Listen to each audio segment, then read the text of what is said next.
Bonjour, aujourd'hui on va tracer la courbe d'une fonction homographique. Voilà un exemple. f de x égale 3x moins 1 sur 2x moins 2.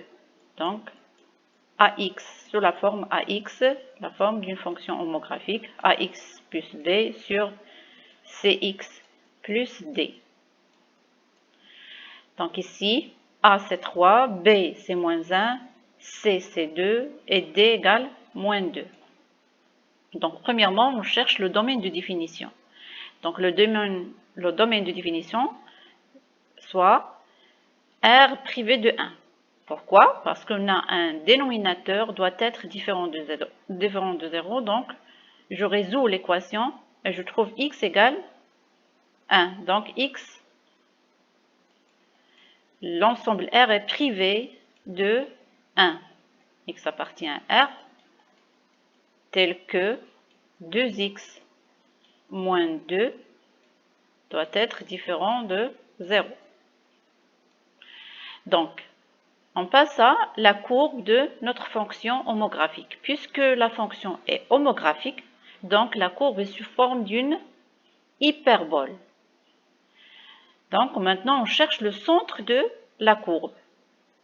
Donc, le centre de la courbe, c'est 1 sur 1 de coordonnées 1, 3 demi. Pourquoi? Parce que le coordonnées, c'est de centre de symétrie, c'est d'abscisse moins d sur c et a sur c.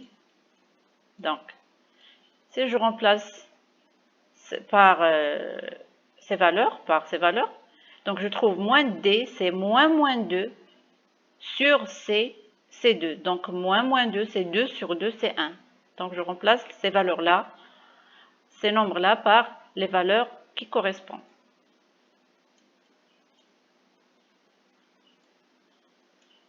D'accord? Et b par moins 1 et d par moins 2. Maintenant, on a deux asymptotes, les droites d'équation x égale 1 et y égale 3 sur 2. Donc, très bien. Donc, on a deux asymptotes et on a le centre de symétrie de la courbe hyperbole.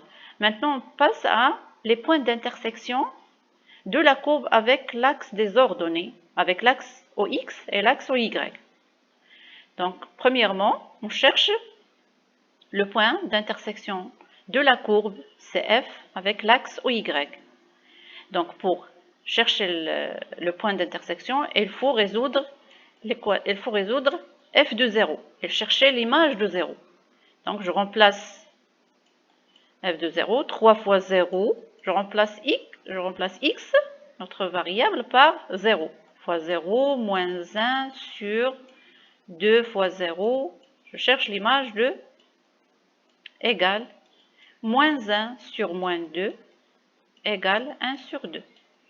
Donc voilà, f de 0 égale 1 sur 2. Donc le point d'intersection, c'est le point de coordonnées 0, 1 demi. 0, 1 demi. X égale 0 et l'image de 0, c'est 1 demi. Donc maintenant, on passe à le point d'intersection de la courbe avec OX, l'axe des abscisses. Donc pour trouver les points d'intersection, il faut résoudre l'équation f de x égale 0. f de x égale 0.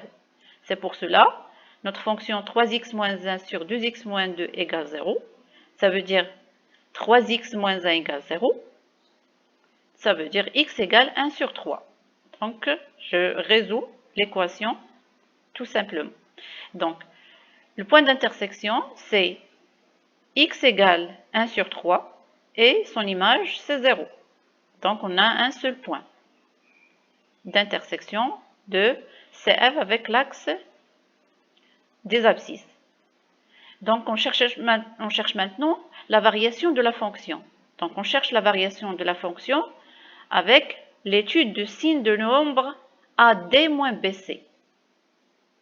Donc, les variations, donc AD moins BC, je l'écris sous cette forme, sous la forme de déterminant.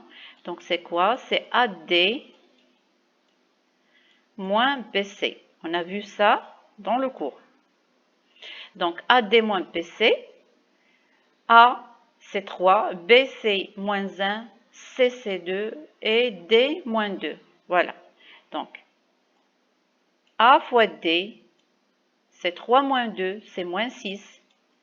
3 fois moins 2, c'est moins 6. Moins 2, B fois C. Donc, il me donne moins 2.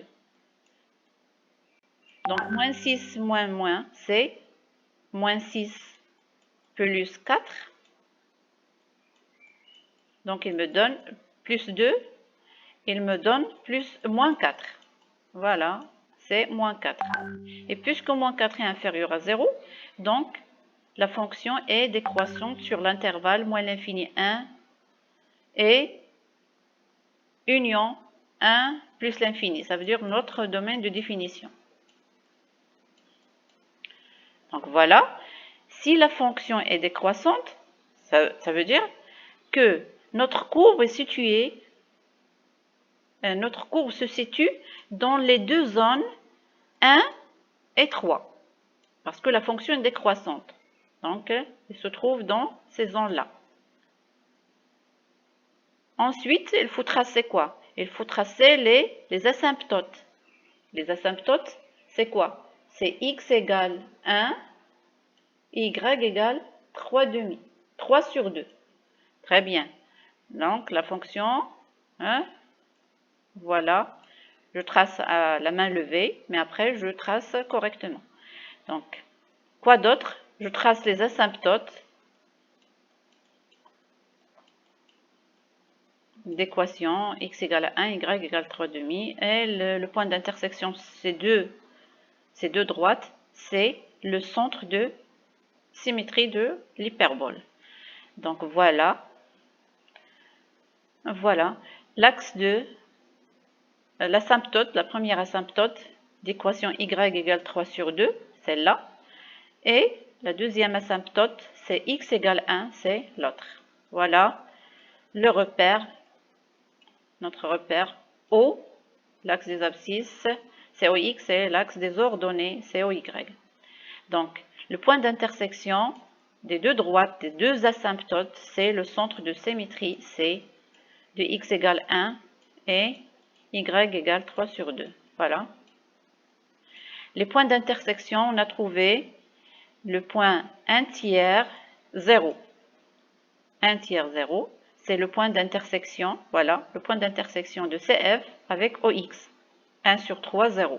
Donc voilà, 1 sur 3, 0. Et le point d'intersection avec l'axe des ordonnées, OY, on trouve 1 demi, 0, 1 demi. 0, 1 demi. Ça veut dire x égale 0 et celui-là 1 demi. On regarde les gradations du repère. On a 2, ça veut dire ici c'est 1.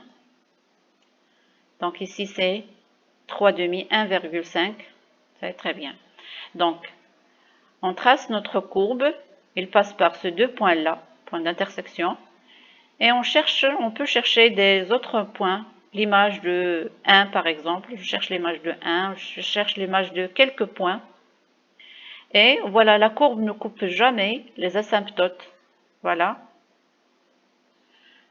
Donc, pour continuer la construction de notre courbe, il faut chercher la symétrie de ce point-là.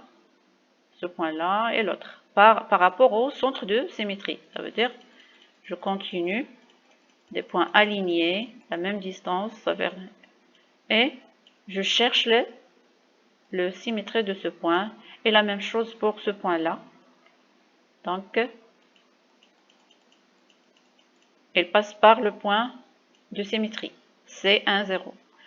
Donc, aligné. Et la même distance, celle-là, c'est la même que cette distance. Donc, ce point-là est le symétrie de... Donc, ça y est, voilà notre courbe. Et toujours, la courbe ne passe pas par Les axes ne coupent pas les axes d'asymptote. Jamais. Ça se rapproche, mais ils ne le coupent pas. Voilà notre courbe. Donc, merci. Voici la zone 1. On a dit que la fonction est décroissante, donc sur les zones 1 et 3. Donc, bon courage et merci.